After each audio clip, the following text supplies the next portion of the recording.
Praise the Lord. Hallelujah. Tunay nga po ang Diyos ay napakabuti sa atin.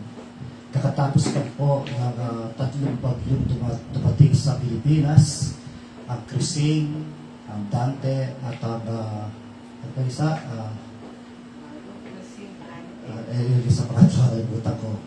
So, sa tatlong Emog, sa tatlong bagyong dumating, marami pong mga kabayan natin, mga lugar na bumaha at lumubog, mga nasirang palabim, mga nasirang kabuhayan, at ito isang malaking pagsubok. Ang tawag po natin doon, climate change na po tayo, dahil po ang panahon ngayon ay very extreme. Kapag uulan, extreme yung buhos ng ulan. Hindi tulad ng way back 1970s, 80s, hindi ganun karami yung ulan. Kapag sumikat naman yung araw ngayon, extreme din, sobrang init. So, meron tayo tinatawag ng La Nina at El Nino. So, praise God, sa kabila ng mga pagsubok, ang bagyo ay lilipas din, ang problema ay lilipas din, ang kahirapan ay lilipas din. Lahat ng mga bagay sa mundo ito ay pawang temporary lamang. At dahil dito, tayo po ay nandito upang sumamba sa Diyos. Muli, ako po si Pastor Alex Carion, at isang ministry na ibinigay sa akin ng Diyos ay ibahagi ang kanyang salita sa pamamagitan ng live streaming dito sa Facebook. Nawa kayo po ay makinig, manood, at tapusin ang mensahe dito, at ina-assure ko na kayo po ay pagpapalain ng Diyos sa pamamagitan ng kanyang salita. So, we need to recognize the presence of the Lord. Kasama natin ng Diyos, at praise God, may mga social media, mga gadget na pwede natin gamitin, na kahit tayo po ay magkalayo-layo at hindi tayo nakakasama-sama, pwede naman po tayong magkasama na magpuri, sumamba sa ating Diyos. So, sa oras dito, samahan po ninyo ko na awitan natin ng Diyos. Ang pamagat po niya, Be with you. Tama-tama po, kasama natin ng Diyos. Hindi niya tayo itiiwanan at hindi niya tayo pinapabayaan. Amen.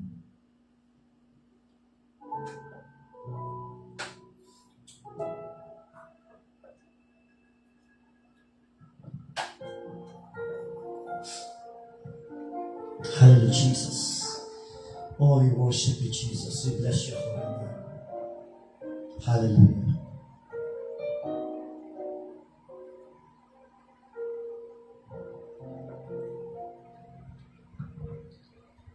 Savior of my soul,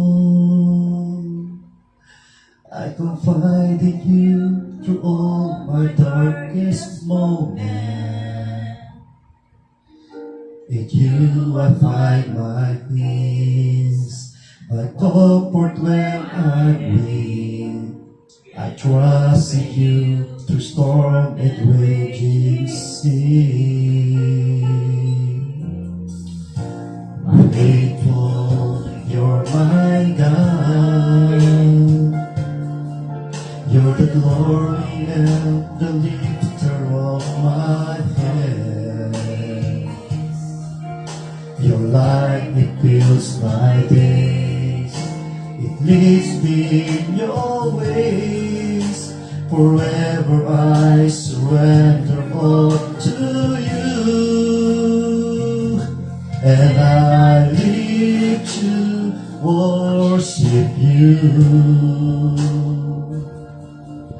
My Jesus, you're the only one for me. Nothing will ever take your place, my precious Savior. Who can stand between my Lord and me? Lord, I live to honor you. I long to bring my life an offering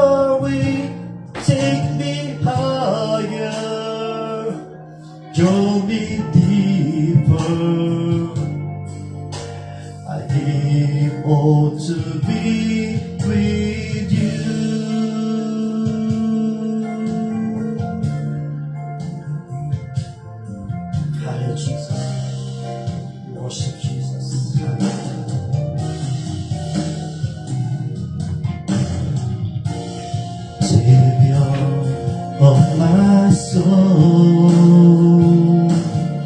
I confide in you through all my darkest moments.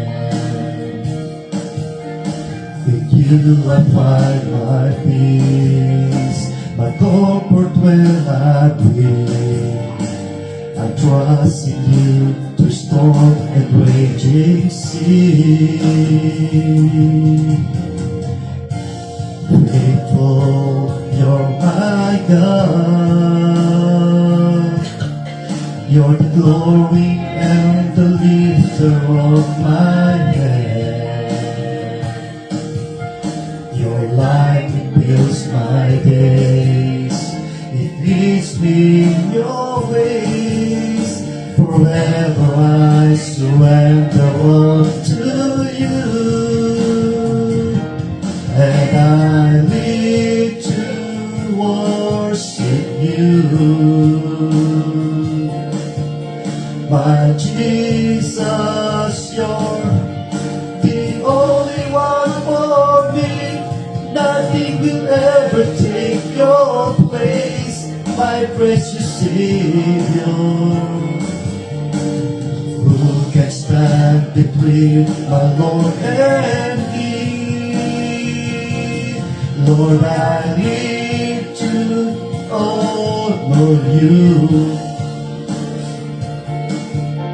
I long to bring my life an offering. Take me higher, draw me deeper. I give all to be with you. Oh, hallelujah. Oh, we worship you, Jesus. Hallelujah. Glory, glory. We bless your holy name.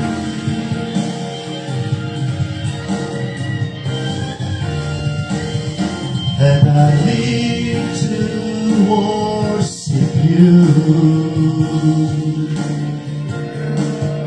My Jesus, you're the only one for me. Nothing will ever take your place, my precious Savior. Who can stand between my Lord and me? Lord, I live to honor you. I long to bring my life an offering. Take me higher, draw me deeper. I give all to be with you. Take me higher, draw me deeper. I give all to be with you. Take me higher, draw me deeper. I give all to be with you. Hallelujah, Jesus. We worship you, Jesus. We bless your holy name. Hallelujah. Maraming salamat sa lahat na pangako mo ay tunay na aming naranasan sa buhay namin. Lagi ka namin kasama sa kabila ng kahirapan, sa kabila ng maraming pagsubok. Nandiyan ka, hindi mo kami itiwanan, hindi mo kami pinapabayaan. Panginoon, kami po ay sasamba sa iyo. Sa kabila ng maraming pagsubok, kahirapan, ay hindi kami titigil na magpupuri at sasamba sa iyo. Sapagkat sa lahat na mga nangyari sa buhay namin, ay meron kang layunin. Layunin upang kami ay lalong lumapit sa iyo sa kabila ng pagsubok. Layunin na lalo kaming magiging matatag sa kabila ng maraming pagsubok. Layunin na kung saan kapag kami dumaras ng pagsubok, lalo kami lumalago sa aming pananampalataya. Salamat sa mga pangako mo na aming naranasan. Kapag kami po ay may problema, ikaw ang nagpapalakas sa amin. Kagaya ng mga pagsubok dinanas ni Apostle Paul, nung siya'y nangangarang kinulong at kanyang sinabi sa Philippians 4:13, I can do all things through Christ who strengthens me.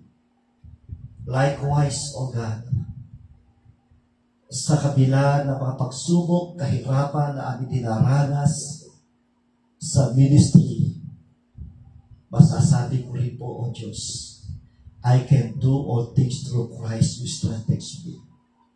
Sa oras dito, ako po ay mababahagi ng iyong salita.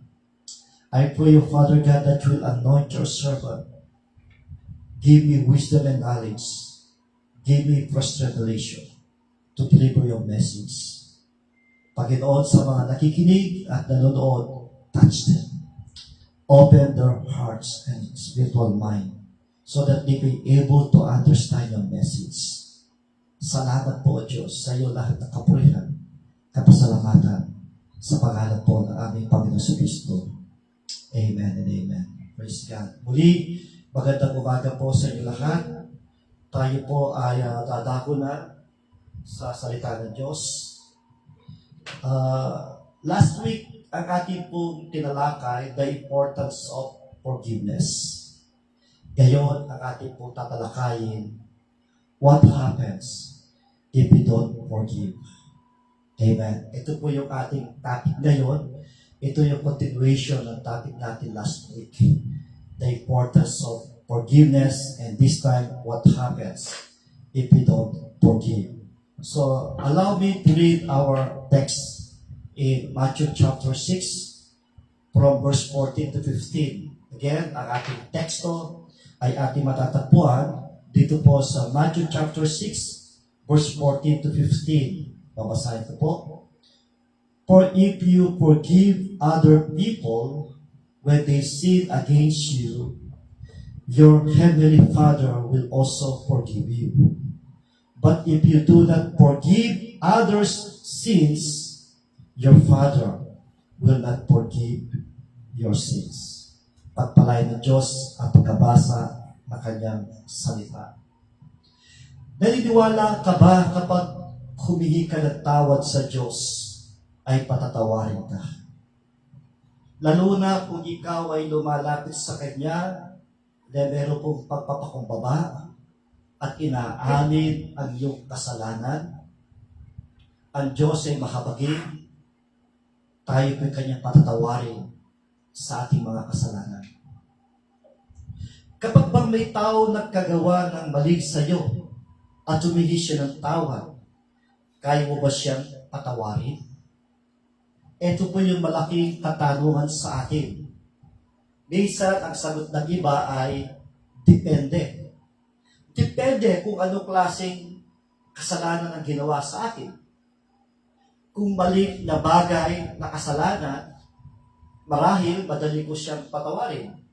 Subalit kapag malaki yung ginawa niya kasalanan, tila bagay mahirap patawarin.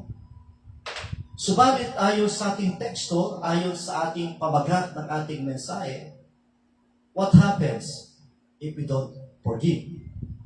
Kailangan po tayong magpatawad. Hindi lamang po yung taong nakagawa ng mali sa atin na magsasuffer sa ginawa niyang kasalanan sa atin, kundi tayo rin ay nagsasuffer doon sa maling ginawa ng tao sa atin. Lalo na kung yung tao na yun ay hindi siya marunong magpakumbaba at hindi siya marunong humingi ng tawad sa iyo at patuloy ka pa rin niyang sinisiraan, ang sakit. Minsan, napapatanong ako, siguro napakadaling tanggapin na tayong mga Kristiyano ay i-persecute ng mga unbelievers. Yes, it is easy to understand about that because there are unbelievers. Pero ang sakit ng tanggapin kung ang magpe-persecute sa iyo ay kapwa Kristiyano mo, lalo na kung kapwa pastor mo ka. Yung po bang tuwang-tuwa siya kapag ikaw ay nasiraan? Tuwang-tuwa siya kapag ikaw ay napabagsak? Tuwang-tuwa siya kapag natanggalan ka ng ministry? Ang sakit. Subalit kapag alam natin ang salita ng Diyos, nauunawa natin ang salita ng Diyos, we need to forgive. Even though they are not accepting their mistakes, but being a Christian, that is our part. We need to forgive them. Just like what Jesus did on the cross.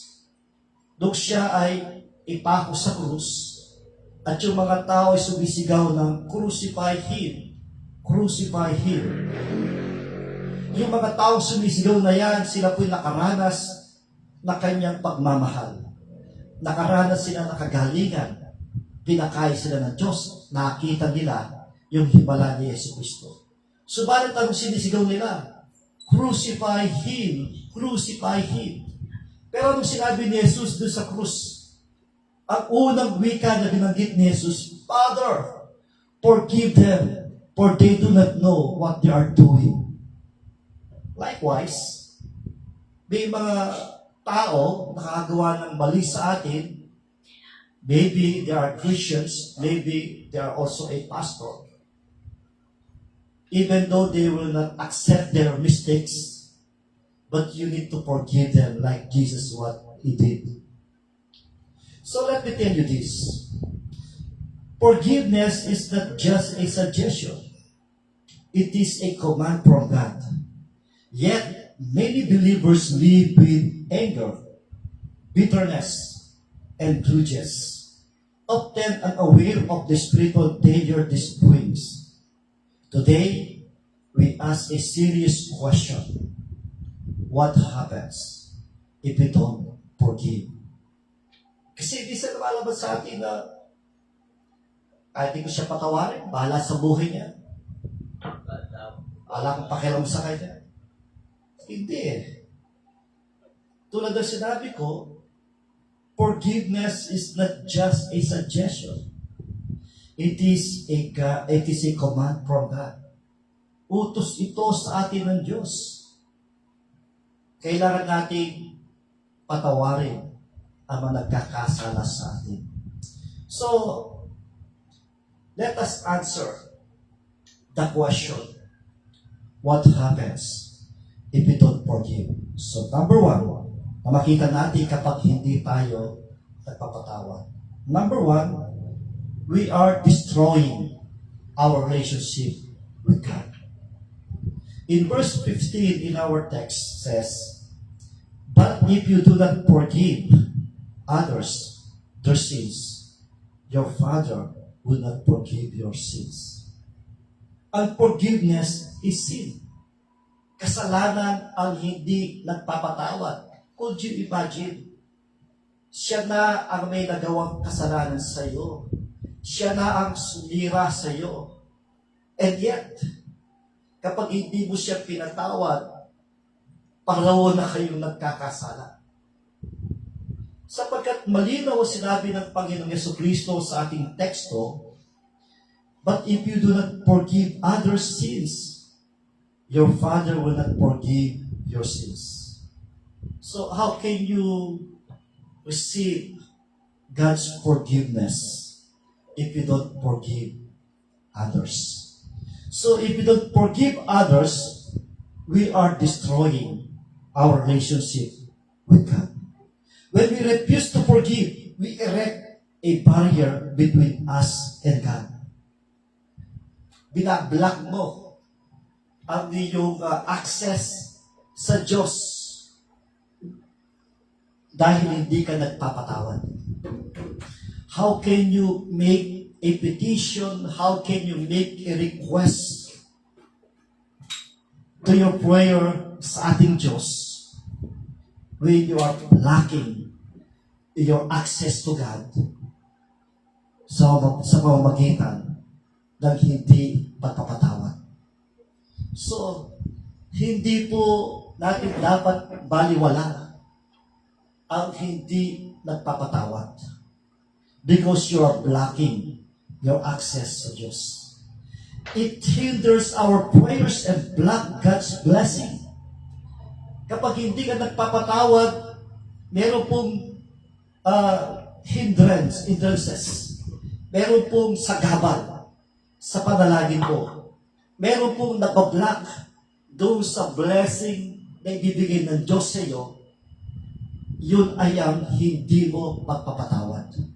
Ang sabi ng Mark chapter 11 verse 25, and when you stand praying, if you hold anything against anyone, forgive them, so that your Father in heaven will forgive you your sins. Amen. Malinaw ang sinabi ng ating binasa. When you stand in praying, kapag meron kang taong nakaalitan, may tao kang nakaaway, kailangan mo nang ayusin yun. Kailangan mo na siyang patawarin. Kapag pinatawad mo siya, patatawarin ka rin ng Diyos. At kapag pinatawad ka ng Diyos, meron ka ng pagpapalang tatanggapin mula sa Diyos. And then God will answer your prayer. Isang illustration na ating makikita ang isang clogged pipe prevents water from flowing.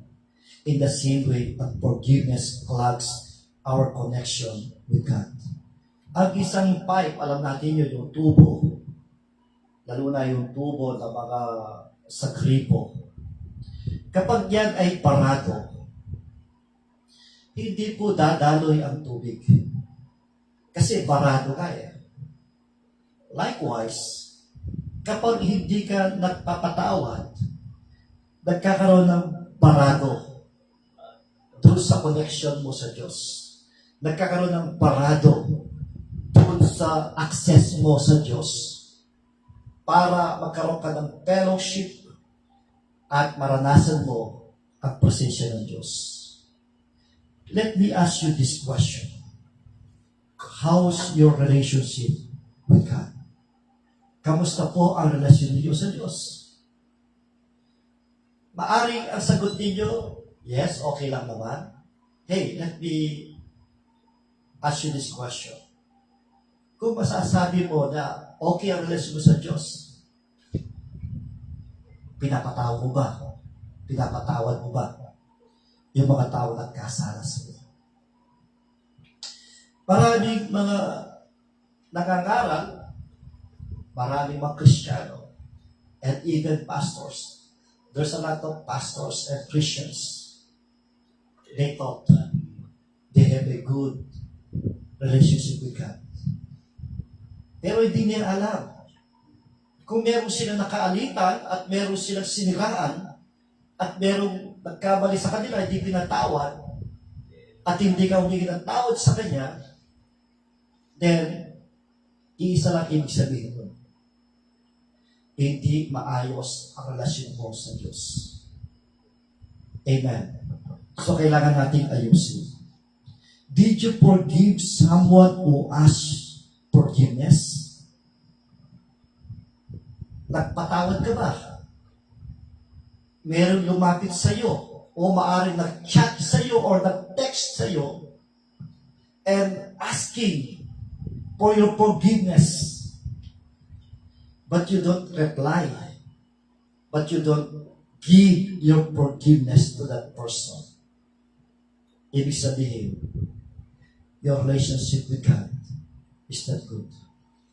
Because according to our scripture, kailangan nating patawarin. We need to forgive other sins so that your Father will also forgive you. Amen. So yun po ay malinaw. So number 2, medyo marami-rami po ito.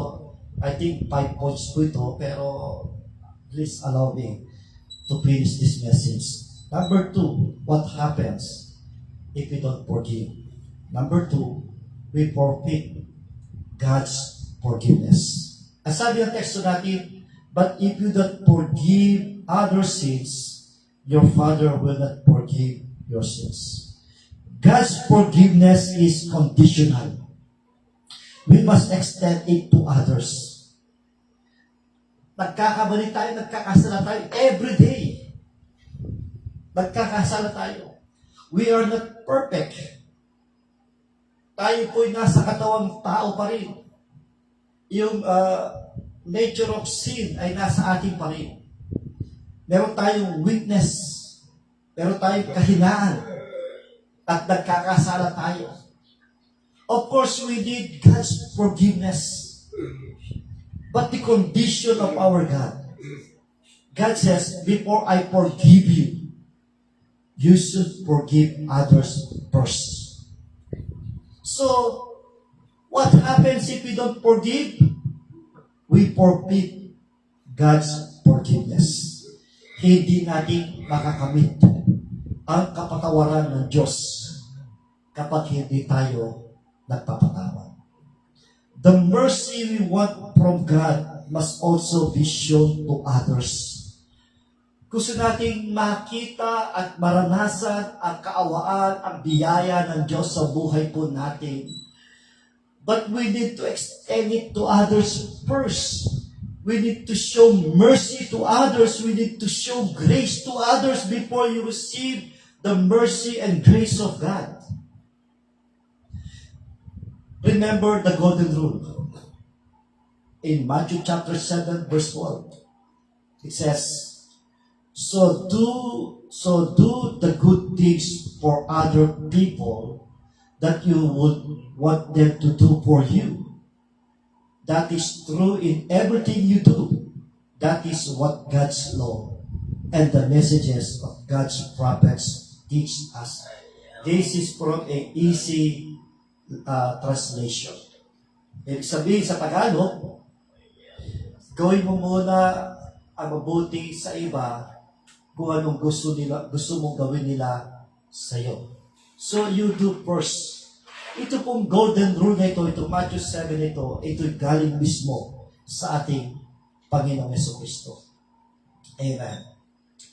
Alam natin ang isang parable mula sa ating Panginoong Jesucristo in Matthew chapter 18, verse 21 to 35. Let me narrate these parables.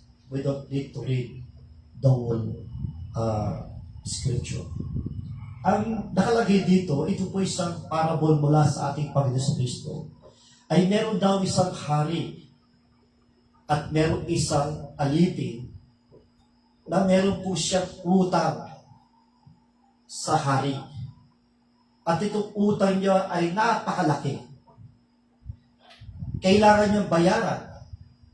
Subalit, wala siyang ipambabayad. Sabi ng hari, maaari niyang ibayad yung kanyang pamilya. Subalit itong alipin ito ay nagmakaawa sa hari. At siya'y umiyak, nagmakaawa, na huwag nang kunin yung pamilya niya at huwag siyang ikulong. Sa kanyang pagmamakaawa, naawa itong hari at pinatawad siya sa kanyang malaking utang. Subalit isang araw itong alipin ito naglalakad. Nakasalubong niya yung kapwa alipin niya na meron ding utang sa kanya. Hindi naman ganun kalaki. At siningil niya itong kapwa alipin niya sa kanyang utang. Subalit itong alipin nito, itong kapwa alipin niya, nagmakaawa din sa kanya. Napatawarin siya. Instead na patawarin siya, pinabugbog niya at pinakulong itong kapwa alipin. At ito'y nabalitaan ito ng hari. Galit na galit yung hari. Sinabi ng hari, nagmakaawa ka sa akin, pinatawad kita sa malaking utang. Dapat ginawa mo rin yan sa iyong kapwa alipin. At pinakulong siya, pinarusahan. The servant was forgiven much but refused to forgive a little. As a result, he was handed over to torment. Ganun din po sa atin. Kung tayo ay hindi nagpapatawad, tayo rin ay mapaparusahan. Hindi lamang yung tao nagkasala sa atin mapaparusahan, kundi tayo rin. If you want to receive God's forgiveness, you must first forgive those who have wronged you. Hindi mo'y kapatawaran ng Diyos. Ang karakter ng Diyos natin, karakteristik ng Diyos, siya po'y mahabagin, mapagmahal, mabait. Kapag nakita ng Diyos na totoo tayo, lumalapit, nagpapakumbaba, humingi ng tawad, pinapatawad tayo ng Diyos. Sana ganun din po tayo. Kapag mayroong nagkamali at nagkasala sa atin at humingi siya ng tawad, huwag ka na magpataas. Huwag mo nang gamitin yung pride mo. Huwag kang magiging narcissist. Humingi ng tawad sa iyo Nag-chat sa iyo, nag-text sa iyo, lumapit sa iyo, nagmakaawa sa iyo, humingi ng tawad, but then you don't forgive that person. Meaning to say, you are forfeiting God's forgiveness. Hindi mo rin makakamit ang kapatawaran ng Diyos sapagkat kapag hindi ka nagpapatawad, that is sin. You are not obeying God's command. That's a sin. Amen. Pangalawang makita natin, what happens, pangatlo na pala, what happens if we don't forgive? We open ourselves to bitterness and bondage. Ang sabi ng Hebrews chapter 12 verse 15, see to it that no one falls short of the grace of God, and that no bitter root grows up to cause trouble and defile many. Unforgiveness breeds bitterness, anger, depression, and even sickness. Kapag hindi po tayo nagpapatawad, binubuksan natin ating sarili doon sa bitterness. Kasi masakit yung ginawa ng tao sa iyo You hurt. Masakit. Siniraan ka niya. Tinanggalan ka ng ministry. Gusto niya, idinadown ka niya. Is ruin your integrity. But you need to forgive. You know what, brothers and sisters? This message is also belongs to you. This is not only yours, but this message is also belongs to you. You know what? Napakarami na po ang mga pastors and Christians ruin my integrity, destroying my integrity. Yes, I'm not perfect. Nagkakamali ako, nagkakasala ako. Sometimes you don't know na tayo nagkakamali, nagkakasala. Brothers and sisters, kapag meron pong tao nagkakamali sa iyo, you need to tell to that person, hey, may nagagawa ka mali sa akin. So, you need to forgive that person. Likewise, maaring meron akong nagawang mali because of my weakness, because of my attitude, but that is not mean you don't forgive me and then you need to ruin my integrity. And because that will already happen in my life, I decided to forgive those persons. I want to free myself from depression. I want to free myself from bitterness, anger that caused me also for a sickness. Nagkakasakit na ako. Nasasaktan ako. Nadidepress ako. But ito po ang mensahe ni Lord sa akin. Kung gusto mo mapalaya sa depression, gusto mo mapalaya sa bitterness, anger, you should forgive that person. You should forgive those people who wrong you. Kailangan natin silang patawarin. Unforgiveness opens the door to spiritual bondage. Kinukulong natin ang ating sarili doon sa bitterness. Kinukulong natin sarili natin doon sa anger. Kinukulong natin sarili natin sa depression until you will sick. Kailangan nating mag-move on. That's why ako po ay nakapag-move on na. Kaya meron ako kung ganitong klaseng ministry. But I must admit, it takes so many days, weeks, and months bago ko napalaya. Sa aking pagbulay-bulay na salita ng Diyos until I find out it is God's command to forgive. Because if I don't forgive those people na nakagawa ng mali sa akin, I am open myself to bitterness and bondage. Kinukulong ko ang sarili ko. Because I find out from the Word of God, even those people don't accept their mistakes kasi may pride sila eh. Ginawa ko na lang po yung prayer ni Jesus Christ. And I tell it to our Father.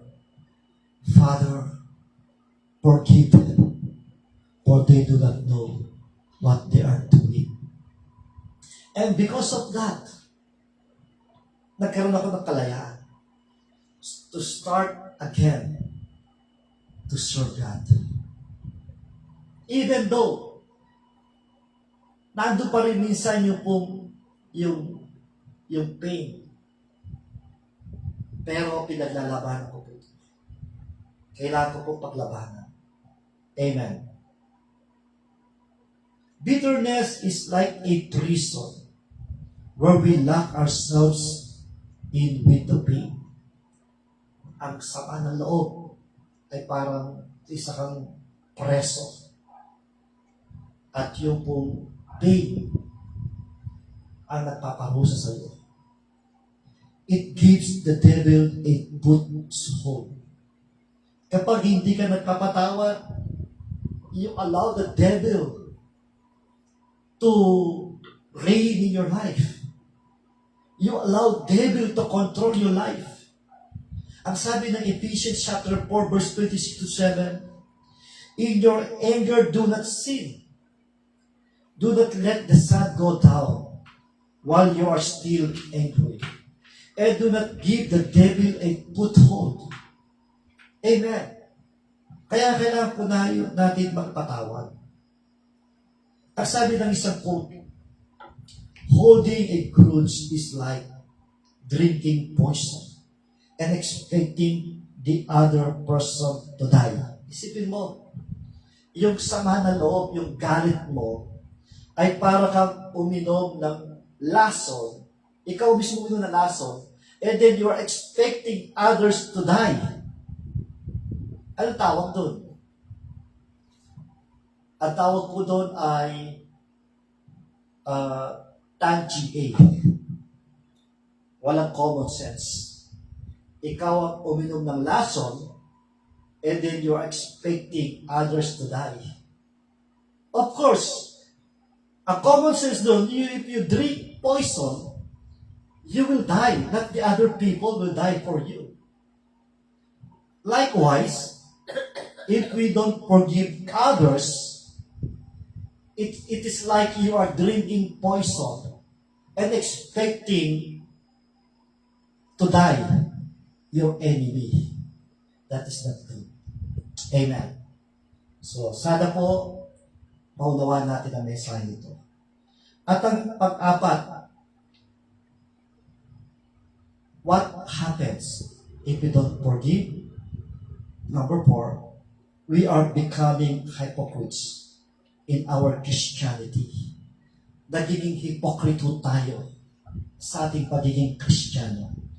In Matthew chapter 23, verse 27 to 28, woe to you, scribes and Pharisees, hypocrites, for you are like whitewashed tombs, which outward appear beautiful, but within are full of dead people's bones and all uncleanness.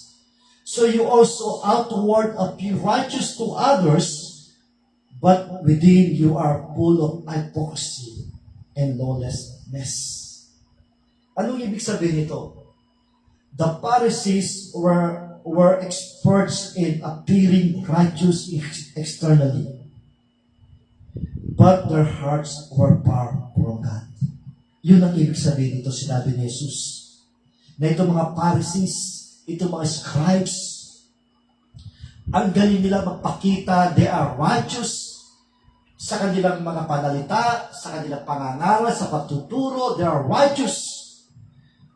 But deep in their hearts, they are not righteous. Remember this. God was looking in our heart, not in our outside appearance. So maraming mang ganon. Even pastors and Christians, they are righteous. They use their money to help. They are like politics. They cannot give without videos, without social media. Ganun po yung mga ibang politics. I'm not telling all the politics. I am telling some of the politics. They cannot give, they cannot help without cameras, without videos, without social media. They are hypocrites. Marami kong ganun mga pastors and Christians, they are hypocrites. Paano malalaman na sila hipokrito? Because they don't forgive. They don't know how to ask forgiveness also. They are preaching forgiveness, but they don't know how to forgive. They are preaching forgiveness, but they don't forgive others. So, ito po yung mangyari. Naging hipokrito ka sa iyong pagiging Kristiyano. Kaya minsan, meron pong isang nagsabi Ang sabi niya, si Mahatma Gandhi, ang sabi niya, I like your Christ, but I don't like your Christianity. What does it mean? Lot of people, even the unbelievers, and even the devil, he believed in our God with trembling. But our Christianity, sometimes we become hypocrites. Why? Because we don't know how to forgive and we don't know how to ask forgiveness. And forgiveness shows a lack of Christ-like love.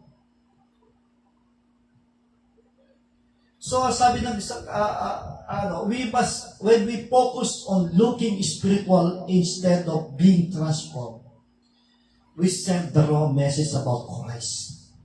Tama po. Kung nakapokus po tayo sa spiritual, instead of transformation, we send the wrong message. We need to walk the talk. Kailangan natin ipamuhay ang ating sinasabi. Kailangan natin ipamuhay ang ating pinapangaral. That's why I'm telling you, brothers and sisters, this message is not only for you, this is also for me. Nung ginagawa ko ito, ako muna yung na-rebuke. Ako muna yung tinutuwid ni Lord. Amen. So, anong ibig sabihin niyan?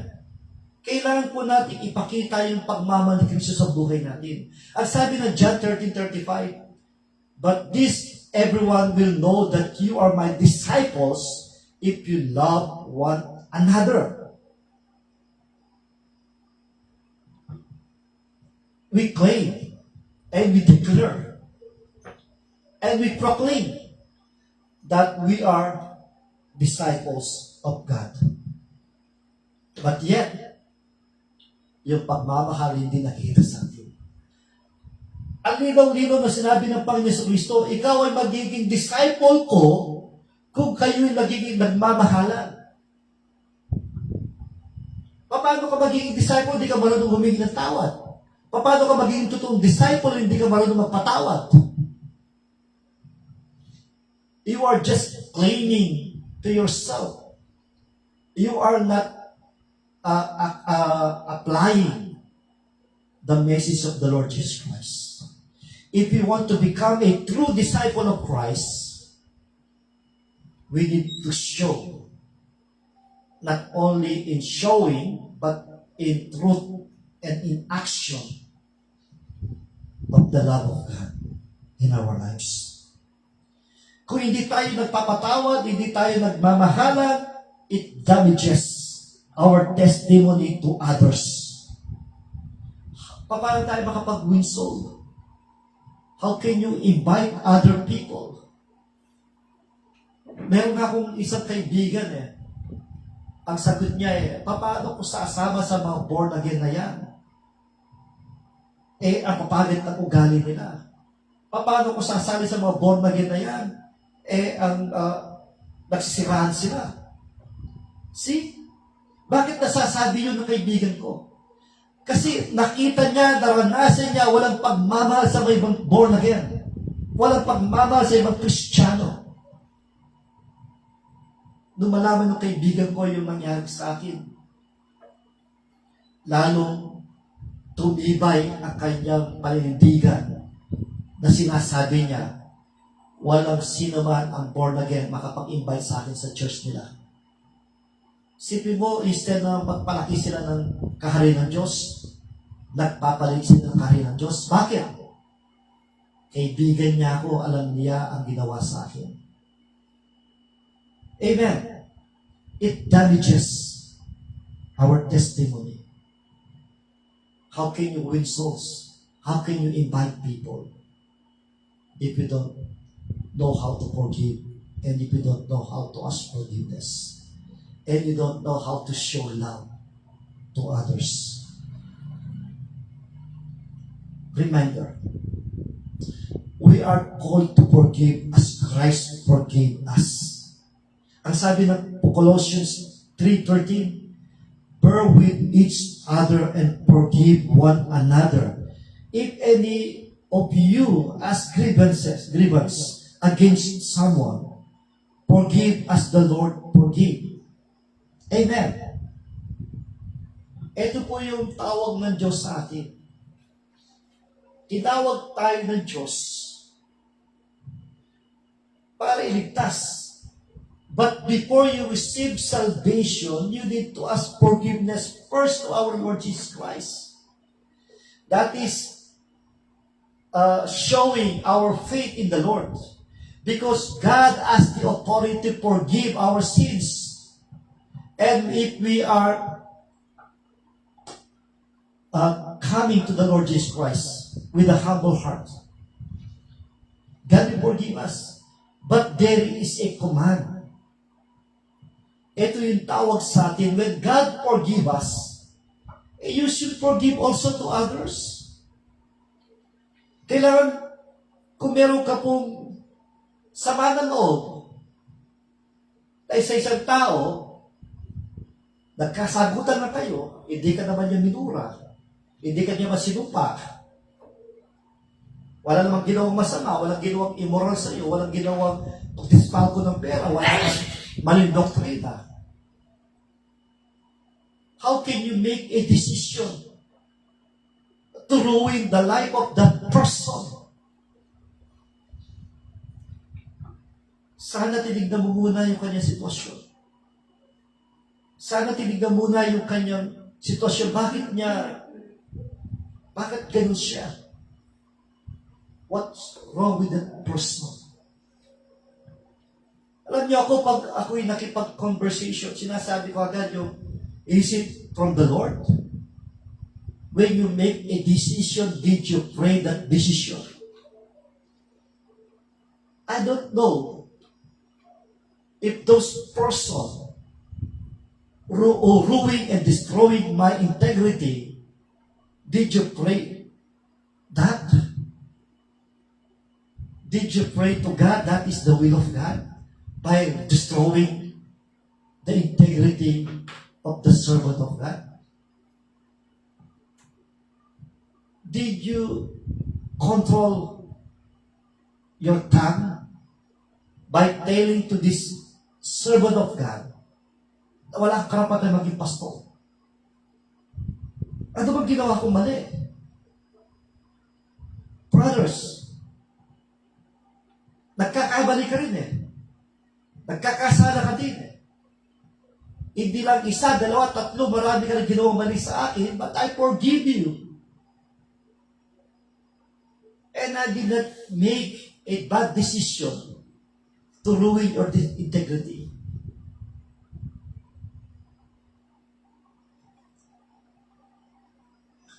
Ito yung challenge ko sa inyo. Do you know how to forgive? Marunong ka ba magpatawad? Alam mo ba magpatawad? When we forgive, we reflect Christ in our lives. But if you refuse to forgive, you will become a hypocritical Christian. Amen. Kapag tayo nagpapatawad, nakikita sa atin si Kristo. But if you refuse to forgive, nagiging ipokrito tayo. Nagiging ipokrito ang ating pagiging Christian. Amen. Amen. So, mabilis lang pala message natin. Ito po yung panglima, panghuli. What happens if you don't forgive? We miss out on healing and freedom. According to James 5:16, confess your sins to each other and pray for each other so that you may be healed. Amen. So what happens if you don't forgive? We miss out healing and freedom. Emotional, relational, and even physical healing often begins with forgiveness. Yung nasisirang relasyon, yung emotional high ka, physical sick, kung gusto mo ma-heal, you should forgive. Amen.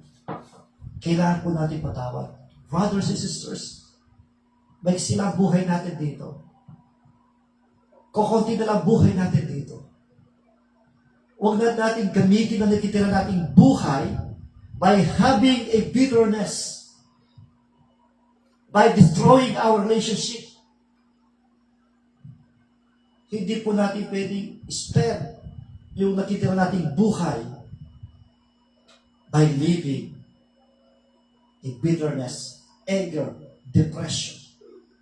Forgiveness frees you more than it frees the offender. Ang pagkapatawad ay higit mong pinapalaya ang iyong sarili, higit dun sa nagkasala sa iyo. Pinapalaya mo sarili mo doon sa bitterness. Pinapalaya mo sarili mo doon sa pain na naranasan mo. Yung sakit. At pinapalaya mo rin yung tao na yun. Pero higit sa lahat, pinapalaya mo sarili mo. Remember this, pride or fear keeps us from confessing and receiving healing. Kapag ma-pride ka, you don't accept your mistakes. You don't want to ask forgiveness. Ibig sabihin, ikaw mismo magsasuffer ka. In contrary, when you don't know how to forgive, because you have pride and you are a narcissist, you will not receive healing from the Lord. Healing often begins with honest confession and prayer. Kung gusto mo maranasan yung healing, kailangan mo po mag-confess. Let me tell you this testimony. Meron akong kaibigan na pastor. He is my mentor. My pastor ko rin siya. He trained me, he trusted me. And I made a mistakes. Nagkamali ako sa'yo, nagkasala ako sa'yo. You know what? In my depression, siya po'y nag-comfort sa akin. Siya nag-coach sa akin. At nung magkita kami, sinabi niya rin yung nagawa kong mali sa kanya. Ulang na lang, lumuhod ako sa kanya and I asked him, please forgive me. Patawarin mo ko, pastor. Tuwa-tuwa siya. And from that day, naging maayos ang aming relationship. And siya po ang tumutulong sa akin. Paano nangyari? Paano bumalik yung relationship namin na nasira? Because I asked forgiveness. And because He forgive me. At naayos ang relationship namin. At kayo pinagkakatiwalaan niya muli ako. Amen. So yun ang tinutukoy ko. Nasisira ang relasyon because of sin. Because of a mistakes. Because we don't know how to forgive and we don't need how to ask forgiveness. But if we forgive, if we ask forgiveness, naayos ang relationship. Amen. Healing, sabi na isang illustration, a wound that is never exposed to light and medicine will never properly heal. Tama po, ang isang sugat, literally, kapag yan ay hindi mo nilagyan ng gamot, hindi yan naarawan o nahinan, lalala ang sugat na yan. Likewise, kapag hindi tayo marunong magpatawad at hindi tayo marunong humingi ng tawad, para kang merong sugat na hindi mo nilalagyan ng gamot at hindi mo nilalahat. Lalala ang sugat na yan. And it will become hatred. Ang gamot sa sugat natin emotionally, relationally, is forgiveness. And ask forgiveness and to forgive. Amen. Jesus came to heal and set free. This is His mission. Dumating dito sa mundo si Jesus para tayo palayain, para tayo pagalingin. And according to Isaiah 61 verse 1, this is a prophecy and this will happen in the New Testament. He has sent me to bind up the broken-hearted and to proclaim freedom from the captives and release from darkness of the prisoners. Ito po yung mission ni Jesus. Sapagkat there's a lot of people, they are bondage of sin. They are in the darkness because of sin, because of unforgiveness, because they don't know how to forgive, they don't know how to ask forgiveness, they are in darkness, they are bondage of sin. But the mission of Jesus Christ came here on earth to set us free, to heal our broken heart. Amen. Kaya ang susi lang, magpatawad ka. Amen. Conclusion na po tayo. Amen. Forgiveness is not easy. Yes, it's not easy. But it is necessary. Pero mahalaga, kailangan natin gawin ito. When we refuse to forgive, we change ourselves to pain and separate ourselves from God.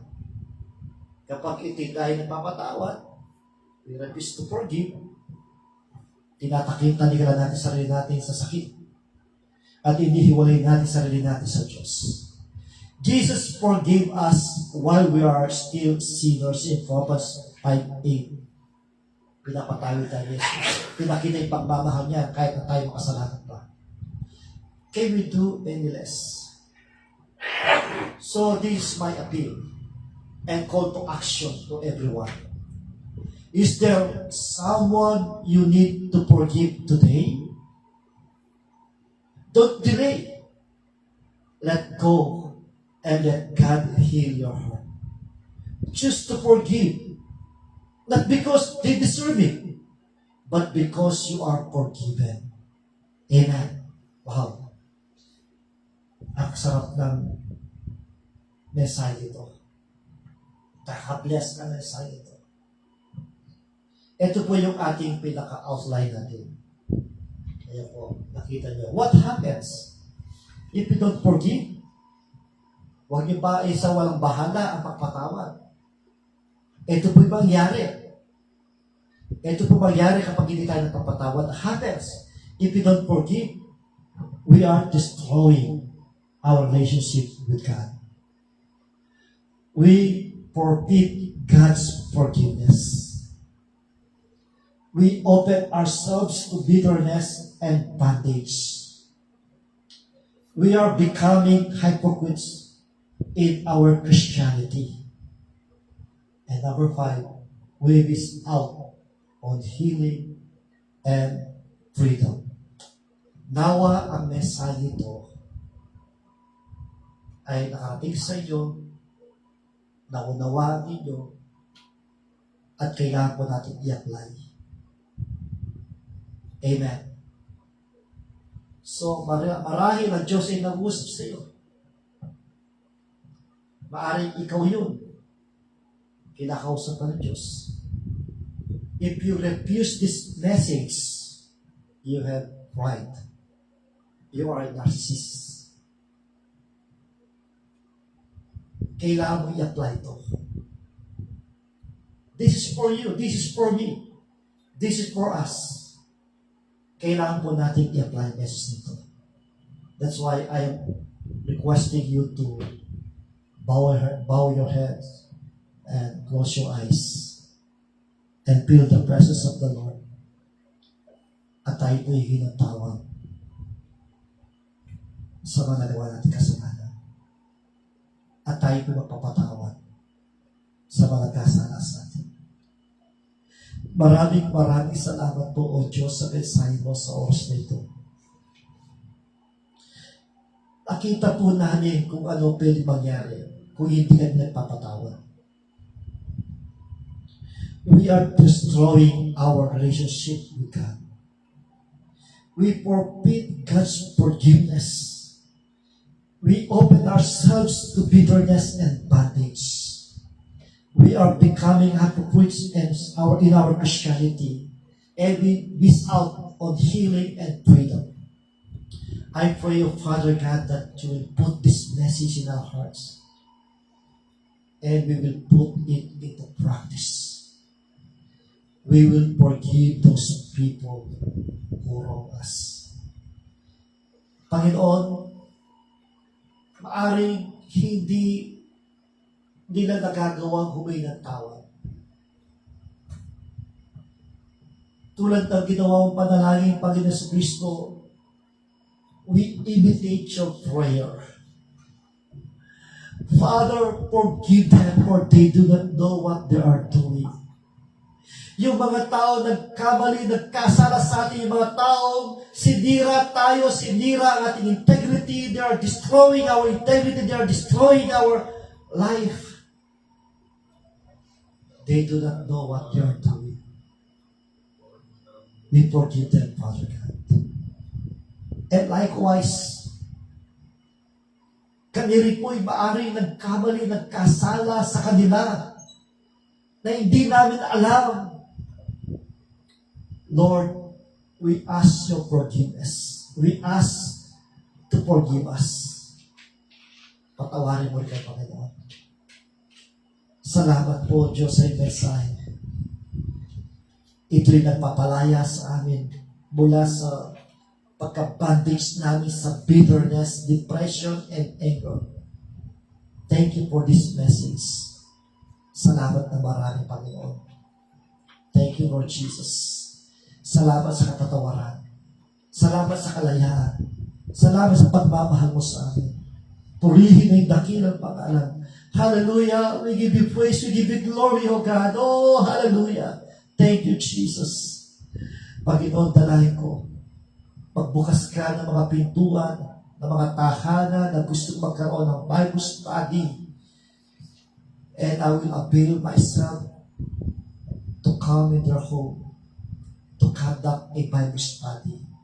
And eventually, this Bible study will become a church. And we believe you provide the needs of this ministry.